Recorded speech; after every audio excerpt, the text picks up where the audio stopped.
The interesting thing of being an artist is that sometimes you have a day or a time when you work on pieces and you're just there, so involved and so enjoying doing it, that when you finish the process of doing that work, you think, oh, that was such fun, I had such a good time, and it seemed so easy. And quite often, those are the gems that come out of your studio.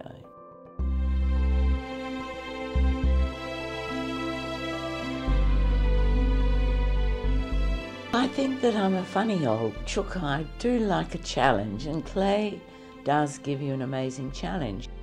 The vessel or the bowl is one of the most challenging things that you can ever throw, because the balance and the ratio to the height, to the width, and the way it stands, the way it floats, the way you look into and look out. Every vessel you make, you want it to have a sense of the vessel still continuing. You don't want it to stop. So it just has to float. And so it's a big challenge all the time, trying to make a beautiful vessel. It's always a challenge.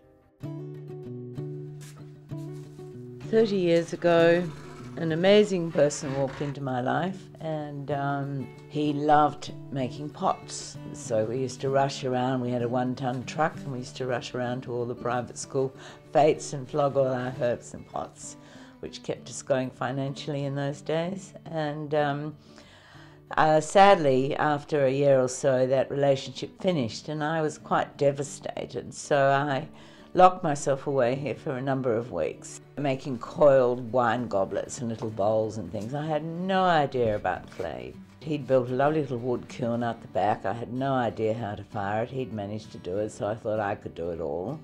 So I filled this kiln up with all these pots I'd made over a period of number of weeks, got the wood in and started stoking it, and within about 2 hours I just heard bang, bang, bang and blew the entire kiln up. So I thought, well, maybe I should go and learn about clay. So I enrolled at Perth Tech, and I've never looked back since.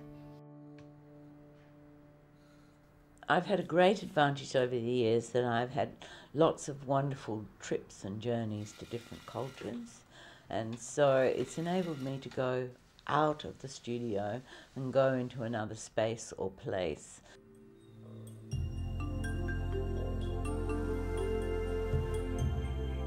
Some years ago, I went off on an amazing journey at the age of 50 up into the heart of Australia, and sitting on a plane, looking out a window, absorbing so many different areas of the landscape from an aerial perspective, just put it into a focus for me that I could relate to.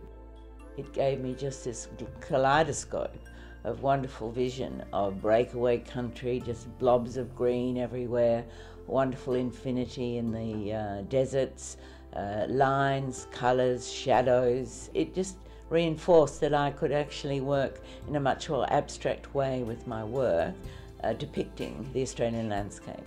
And it's taken me 10 years to still express it in some way with my work. Now, of course, over this past year or so, I've started developing the closed form. It takes a long time to actually put pieces together and create these installations. I have to actually play with them like modules to create what I want to create, with the different hue changes, the different scale from small to large, the variation between vessel and closed form and open form, and so I then create them. It's wonderful to move from a single object and to create sculptural work as well as the vessel, and bring them together and create that nice sense of topography and that feeling of the Australian landscape.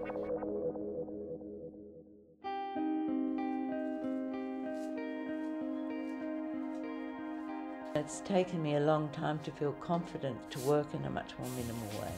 It's much easier to take a more dynamic, fun approach to ceramics and to actually make the pure form sing with a minimal subtlety, with colour and line. I feel it will never go out of date, and it does have a timelessness. As an artist on a long journey, and a committed one, everything you do is an evolution. You gradually evolve and move and stretch, and as long as you're not working in the safe zone, it's really, really important to always feel anxious, to always feel uncomfortable, because if you don't feel anxious and uncomfortable, then you're not evolving, you're not developing these nuances. I just hope I've got another good 10 or 20 years in me. I'm sure they'll take me out in a body bag here. This is my love, this is my passion, this is my commitment. And knowing that people nationally and internationally are wanting my work, I mean, how lucky is that? I mean, that's an artist's dream, and I've just had a wonderful journey with my ceramics.